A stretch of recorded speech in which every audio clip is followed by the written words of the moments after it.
నమస్తే, నేను ముఖేష్. ఈరోజు మనతో పాటు ఉన్నారు ప్రముఖ జ్యోతిష వాస్తు పండితులు దేవులపల్లి బాలచంద్ర శర్మ గారు. గురువు గారు నమస్కారం. నమస్కారం సార్. ముఖ్యంగా మనం కొన్ని ఎపిసోడ్స్ చేసాం సార్. ఏ రాశి వారు ఏ దేవాలయానికి వెళ్తే వారికి కలిసి వస్తుందని, అంతా బాగుంటుందని చెప్పేసి. ముఖ్యంగా ఇప్పుడు కర్కాటక రాశి, ఈ కర్కాటక రాశి వారు ఏ ఆలయాన్ని దర్శిస్తే వాళ్ళకి బాగుంటుందంటారు, అంతా కలిసి వస్తుందంటారు? శ్రీమాత్రే నమః, శ్రీ గురుభ్యో నమః. కర్కాటక రాశి అనగానే మనందరికీ కూడా గుర్తు రావాల్సింది, గుర్తొచ్చేది కూడా ఏంటంటే చంద్రుడు. ఎందుకంటే కర్కాటక రాశి అలాగే సింహరాశి ఈ రెండిటికి కూడా విశేషంగా ఒక విశిష్టత ఉంది. అన్ని రాశులు 12 రాశులు ఉంటాయి. 12 రాశులకి కూడా మేషరాశికి వృశ్చిక రాశికి కుజుడు రాశ్యాధిపతిగా ఉంటాడు. ఇలా మనకు వృషభ రాశికి మిథున రాశికి ప్రతి రాశికి కూడా ఇంకొక రాశికి కూడా రాశ్యాధిపతులు మారుతారు. ఒక్క కర్కాటక రాశికి మాత్రమే చంద్రుడు రాశ్యాధిపతిగా ఉంటాడు. సింహరాశికి సూర్యుడు ఇంకా మళ్ళీ వేరే రాశికి వీళ్ళు రాశ్యాధిపతిగా ఉండరు. అందుకనే ఈ జాతక కుండలి వివరిస్తున్నప్పుడు గురువులు మాకు నేర్పించేటువంటి వాళ్ళం ఎలా అంటారంటే రాజు మంత్రి అంటారు, లేదా రాజు రాణి అంటారు. చంద్రుడిని రాణిగా అందంతో పోల్చడం లాంటివి చేస్తూ ఉంటారు. మనం ఈ ఎపిసోడ్ స్టార్ట్ చేసి ఒక్కొక్కటిగా తెలుసుకుంటూ ఉన్నాం ఏంటంటే ఏ రాశి వాళ్ళు ఏ దేవాలయానికి వెళ్తే మంచిది అని. వీళ్ళ తత్వం కూడా ఎలా ఉంటుందంటే అలంకార భూషితంగా ఉంటుంది. దీంట్లో ఉండేటువంటి నక్షత్రాలు ఉన్నటువంటి వారు కూడా అలాగే ప్రవర్తిస్తూ ఉంటారు.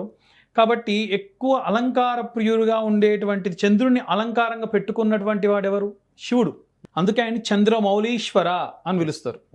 అలాగే శ్రీశైలంలో ప్రత్యేకంగా శ్రీశైలం శ్రీ మల్లికార్జున స్వామిగా కూడా స్వామివారిని మనం కొలుస్తూ ఉంటాం. ఎవరైనా సరే ఈ యొక్క రాశి వాళ్ళు, కర్కాటక రాశి వాళ్ళు శ్రీశైల క్షేత్రాన్ని దర్శించడం మంచిది. శ్రీశైల క్షేత్రాన్ని పలుమార్లు దర్శిస్తే స్వామివారు చాలా సంతృష్టుడు అవుతాడు. స్వామివారికి మనకు అక్కడ ఎక్కువ శాతం శ్రీశైలంలో ఒక్కొక్క పదంతో పిలుస్తూ ఉంటారు. ఓలింగ అంటూ ఉంటారు. ఓలింగ. ఓకే. ఎందుకు ఇలా నాకు తెలియదు. అక్కడున్న ఒకళ్ళని అడిగా ఒకసారి శ్రీశైలంకి వెళ్ళినప్పుడు. భక్తులు, ఆటవిక జనాలు, అడవిలో ఉండేవాళ్ళు, ఆ కింద దిగువ గ్రామాల్లో ఉండేవాళ్ళు, ఆ నదీ ప్రవాహిక ప్రాంతాల్లో ఉండేవాళ్ళు అందరూ కూడా వస్తూ ఉంటారు. వచ్చినప్పుడు ఒక భక్తుడికి ఒక సందేహం. అంటే వాళ్ళు ఎలా అంటే శివుడి దగ్గర లింగయ్య దగ్గర పోతున్నా అంటారు. లింగయ్య అంటే వాళ్ళ ఉద్దేశం శివుడు, లింగ అయ్య అంటే మా అయ్య, శివుడు మా అయ్య అని వాళ్ళ దగ్గర పోతున్నా అంటారు. అక్కడ శ్రీశైల క్షేత్రంలో శివుడు నన్ను చూస్తుండా లేదా అని గర్భగుడిలో చూసుకుంటూ ఓ లింగా అని పిలిచినాడు గట్టిగా. వెంటనే స్వామివారి యొక్క శిరస్సు మీద అలంకారం చేసిన చాలా గట్టిగా ఉంటాయి. అలంకారము, దండలు అవన్నీ. ఒక దండ అలా జారి అదృచ్ఛికంగానే కింద పడింది. అక్కడ ఉన్న వాళ్ళందరూ కూడా ఏంటంటే ఆ పిలుపుకు కూడా ఒకసారి అర్చకులు, దేవాలయం వాళ్ళందరూ ఇట్లా ఉలిక్కిపడ్డారు. ఇది ఎప్పుడు నేను చెప్పేది, ఇంకా మనకు ఈ శ్రీశైలం క్షేత్రం అంతగా లేదు. ఒకప్పటి పాతాళ గంగలోకి వెళ్ళే మెట్లు అప్పటిదనమాట. కాబట్టి ఆయనని కొలిస్తే, ఆయనను అలా పిలిస్తే, ఆయన నువ్వు ఏ పేరుతో పిలిచినా పర్వాలేదు. ముఖ్యంగా ఈ కర్కాటక రాశి వాళ్ళు ఏంటంటే ఇలా పిలవాలన్నమాట. పిలిస్తే ఆయన చాలా, అంటే నువ్వు ఎలా పిలిచినా పలికేటువంటి దేవుళ్ళలో ముఖ్యుడు ఎవరైనా ఉంటారంటే భోలాశంకరుడు, శివుడు ఉంటారు. ఇంకా శ్రీశైల క్షేత్రం చాలా విశిష్టమైంది. దాంతోపాటు తిరుచెందూర్ అనేటువంటి దేవాలయం, 6 పడై అనేటువంటి పేర్లు ఉంటాయి. సుబ్రహ్మణ్యేశ్వర స్వామి 6 క్షేత్రాలలో ఒక క్షేత్రం తిరుచెందూర్ అని అంటారు. తిరు అంటే శ్రీ, చందూర్ అని అంటే అది స్వామివారికి ఉన్నటువంటి పేరుగా చందూర్ అని అంటూ ఉంటారు. అలా తిరుచెందూర్ అన్న నామంతో కూడా ఉంటారు. ఈ 2 క్షేత్రాలని కూడా వాళ్ళు విశేషంగా పలుమార్లు దర్శిస్తే చాలా చాలా చాలా మంచిది. మీకు చాలా తక్కువ మందికి తెలిసింది, బయట పలు చోట్ల ఈ యొక్క విషయము ఫిలిం ఇండస్ట్రీలో కూడా సంచరిస్తూ ఉంది. ఎక్కడ నిర్ధారణ చేయలేదు, కానీ ఇది నిజమని అని చాలామంది చెప్తూ ఉంటారు. ఒక విషయం చెప్తా. మనందరికీ తెలిసి ఇప్పుడు రాజమౌళి గారు ఉన్నారు, ఎస్ఎస్ రాజమౌళి. అవును. రాజమౌళి గారి ఇంటి పేరు ఏంటి? విజయేంద్ర ప్రసాద్ గారి ఇంటి పేరు చూడండి, అది రాజమౌళి గారికి ఉండదు. రాజమౌళి గారికి ఉండేటువంటి పేరంతా కూడా ఎస్ఎస్ రాజమౌళి అని ఉంటుంది. రాజమౌళి గారి తల్లట శ్రీశైల క్షేత్రంలో నిండు గర్భిణిగా ఉన్నప్పుడు వెళ్తే ఆమె గర్భాలయంలో 9 నెలలు కాబట్టి గర్భాలయ దర్శనం అవన్నీ చేయడం మంచిది కాదని పాతాళ గంగ మెట్ల దగ్గర కూర్చోబెడితే ఆమె కిందికి వెళ్ళి వద్దానులే నడిచినట్టుగా ఉంటుందని చెప్పి వెళ్తుంటే ఆ మెట్ల పైన ప్రసవించారు. ఆ ప్రసవం జరిగినప్పుడట ఎవరో ఒక స్వామీజీ వచ్చి ఆమెకి దగ్గరలో ఉన్న ఆడవాళ్ళందరినీ పిలిచి చీరలు కట్టించి పురుడు పోయమని చెప్పారట. ఆ పుట్టిన పిల్లవాడికి అమ్మ స్వామివారి పేరు పెట్టుకో అంటే శ్రీశైలం శ్రీ మల్లికార్జున స్వామి, శ్రీశైలం శ్రీ రాజమౌళి అని పెట్టుకుంది. అందుకని ఆయన అంత కీర్తింపబడ్డారని కొన్ని చోట్ల ఇది నిజమా కాదా అనేది వారి నిర్ధారణ కొన్ని చోట్ల ఎవరు అవునని చెప్పలేదు కాదని చెప్పలేదు అడిగాం కూడా చాలాసార్లు. Yes, అవును. కాబట్టి క్షేత్ర విశిష్టత అంతలా ఉంటుంది. ఓకే. కాబట్టి ఎవరైనా సరే శ్రీశైలానికి కానీ తిరుపతికి కానీ మనం వెళ్ళాలనుకుంటే వెళ్ళాం, అంతే. స్వామివారు పిలుచుకుంటేనే వెళ్తాం. అక్కడ ఇంకొకటి approval రావాలి. అవును, శ్రీశైలం ఎస్. తిరుమలై. ఓకే. తిరు అంటే అర్థం ఏంటి? శ్రీ. తమిళంలో శ్రీని తిరు అంటారు. ఓకే. మలై అంటే పర్వతం, శైలం అని అర్థం. ఇప్పుడు చూడండి, తిరుమలై అంటే శ్రీశైలం అనే అర్థం వస్తుంది. ఎస్. కాబట్టి శ్రీశైలం అన్నా తిరుమలై అన్నా ఒకటే. ఈ విభేదం కూడా చూడకూడదు. కాబట్టి వీలైనంత వరకు ఈ కర్కాటక రాశి వాళ్ళు ఎక్కడికైనా వెళ్ళి దర్శించుకోవాలి, ఏ దేవతారాధన చేయాలంటే వీలైనంత వరకు కూడా శ్రీశైలం వెళ్ళడం మంచిది, తిరుచెందూరు వెళ్ళడం మంచిది. అలాగే సోమవారము, అది కూడా మాస శివరాత్రి అయినప్పుడు స్వామివారికి అభిషేకం చేసుకోవడము. అభిషేకం చేయలేని వాళ్ళు చాలా సులువుగా నేర్చుకునే మంత్రం పంచాక్షరి మంత్రం, ఓం నమః శివాయ.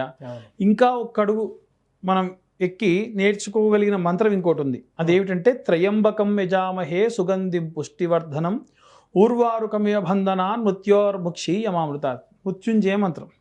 ఈ రెండు మంత్రాలు చెబుతూ ఇంట్లో అంగుష్ట మాత్రం చేత ఉన్నటువంటి శివలింగం తీసుకొని ఆ శివలింగాన్ని ఒక చిన్న గాజు గిన్నెలో పెట్టుకొని అందులో పెట్టేసుకొని ఒక్కొక్క స్పూను నీళ్లు పోస్తూ పోస్తూ పోస్తూ ఆయన గొంతు దాకా వచ్చిన తర్వాత ఆపేయాలి. రోజు అలా పొద్దున సాయంత్రం చేసిన మాత్రం చేత ఆయువృద్ధి ఐశ్వర్య వృద్ధి కలుగుతుంది. ఆయువృద్ధి ఎందుకు? త్రయంబకం చదివినందుకు. ఆయుష్ వృద్ధి ఎందుకు? ఈశ్వరో ఐశ్వర్యకారక. శివుడు మీకు ఐశ్వర్యాన్ని ఇస్తాడు. ఎలాంటి ఐశ్వర్యాన్ని ఇస్తాడంటే డబ్బు కాదు, మనం సంపాదించింది ఎప్పటికీ తరిగిపోనటువంటిది ఇస్తాడు.